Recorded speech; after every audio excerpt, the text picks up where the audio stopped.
कैसे हैं आप सभी? मुझे आशा है आप सभी अच्छे और प्रसन्न होंगे। चलिए आज हम पढ़ते हैं पाठ 9 लिंग।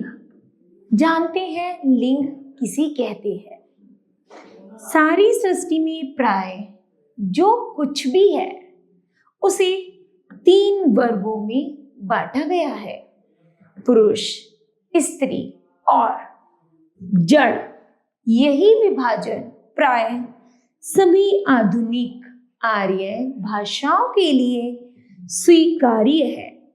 एक भाषा हिंदी ही है जिसने समस्त सृष्टि के पदार्थों को 2 जातियों में विभक्त किया है। जिस चिन्ह से व्यक्ति अथवा वस्तु के स्त्री या पुरुष होने का बोध हो उसी का नाम लिंग है।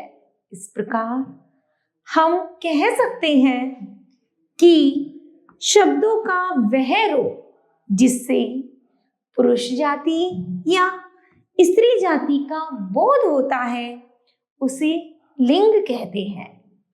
लिंग के भेद। लिंग 2 प्रकार के होते हैं, पुल्लिंग और स्त्रीलिंग। चलिए सबसे पहले पढ़ते हैं पुल्लिंग किसे कहते हैं।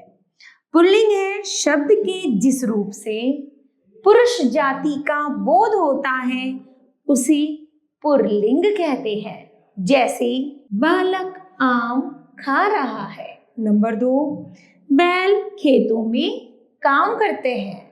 ठीक है, चलिए नंबर 2 है स्त्रीलिंग। शब्द के जिस रूप से स्त्री जाति का बोध होता है उसे स्त्री लिंग कहते हैं। जैसे बालिका गीत गा रही है। और नंबर 2, गाय हमें दूध देती है।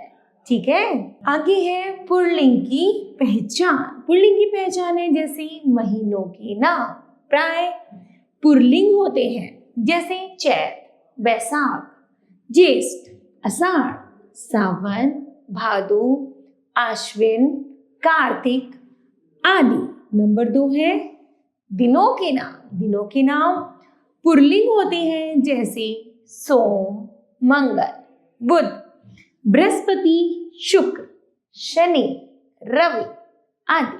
आगे है धातुओं के नाम। धातुओं के नाम प्राय पुल्लिंग होती हैं जैसे सोना, लोहा, तांबा, पारा, पीतल, जस्ता, टीन, सीसा आदि।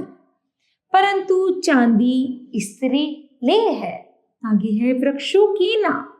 वृक्षों के नाम प्राय पुल्लिंग होते हैं जैसे केला, जामुन, पीपल, बरगद, अमरूद, शहतूत, शीशम, कटहल आदि। परंतु इमली स्त्रीलिंग है। आगे है अनाजों के नाम। अनाजों के नाम प्राय पुल्लिंग होते हैं जैसे गेहूं, चना, चावल, जौ आदि। परंतु अरहर, मक्की, मूंग और ज्वार स्त्रीलिंग है।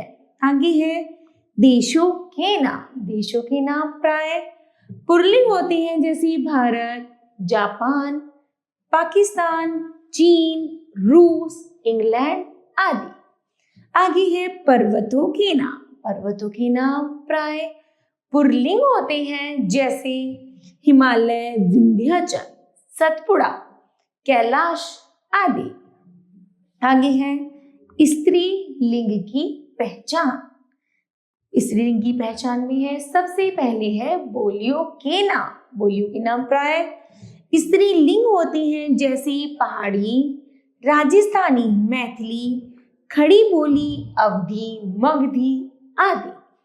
उसके बाद है जिन शब्दों के अंत में आहट और आवट होते हैं वे प्राय स्त्री लिंग होते हैं। जैसे सजावट, गिरावट, घबराहट, बनावट, मुस्कुराहट आदि। उसके आगे है शरीर के कुछ अंग स्त्रीलिंग होते हैं जैसे आंख, नाक, गर्दन, जीभ, बाह, टांग, जांग, कलाई आदि। फिर है नदियों के नाम। नदियों के नाम प्राय स्त्रीलिंग होते हैं, जैसे गंगा, यमुना, कमला, बागमती, सरस्वती, विपाशा आदि। फिर है इकारांत शब्द। इकारांत शब्द प्राय स्त्रीलिंग होते हैं, जैसे बेटी, रोटी, नदी, दादी, नानी, पुत्री, स्त्री, लड़की, मक्खी आदि। आगे है भाषाओं के नाम। भाषाओं के नाम स्त्रीलिंग होते हैं, जैसे संस्कृत, हिंदी, फारसी, अरबी, यूनानी, चीनी, रूसी, जापानी आदि। आगे है तिथियों के नाम। तिथियों के नाम स्त्रीलिंग होते हैं, जैसे द्वितीया, तृतीया, चतुर्थी, पंचमी, षष्ठी, सप्तमी, अष्टमी, नवमी, दशमी, एकादशी, त्रयोदशी आदि। ठीक है। आगे है पुल्लिंग से स्त्रीलिंग बनाने के नियम। पुल्लिंग शब्दों के अंत में आ जोड़कर, जैसे पुल्लिंग है और दूसरा है स्त्रीलिंग। छात्र का छात्रा, वृद्ध का वृद्धा, प्रिया का प्रिया और बाल का है बाला। उसी तरह है शूद्र का शूद्रा, आचार्य का आचार्य, महोदय का महोदया और सुत का है सुता। ठीक है। फिर है पुल्लिंग शब्द की अंतिम आ या आ के स्थान पर ई जोड़कर, जैसे पोता का पोती, देव का देवी, दादा का दादी, कबूतर का कबूतरी, काका का काकी, दास का दासी। ठीक है। आगे अकारांत पुल्लिंग शब्दों के अंत में नी प्रत्यय जोड़कर, जैसे भील का भिलनी, डॉक्टर का डॉक्टरनी, सिंह का सिंहनी और शेर का शेरनी। उसी तरह है जाट का जाटनी, ऊंट का ऊंटनी, मजदूर का मजदूरनी और मोर का मोरनी। ठीक है। आ से अंत होने वाले पुल्लिंग शब्दों में आ के स्थान पर इया जोड़कर, जैसे बेटे का बिटिया, चूहा का चुईया, डिब्बा का डिबिया, बछड़ा का बचिया और चिड़ा का चिड़िया, गुड्डू का गुड़िया, लोटे का लुटिया और पिल्ला का पिलिया। ठीक है।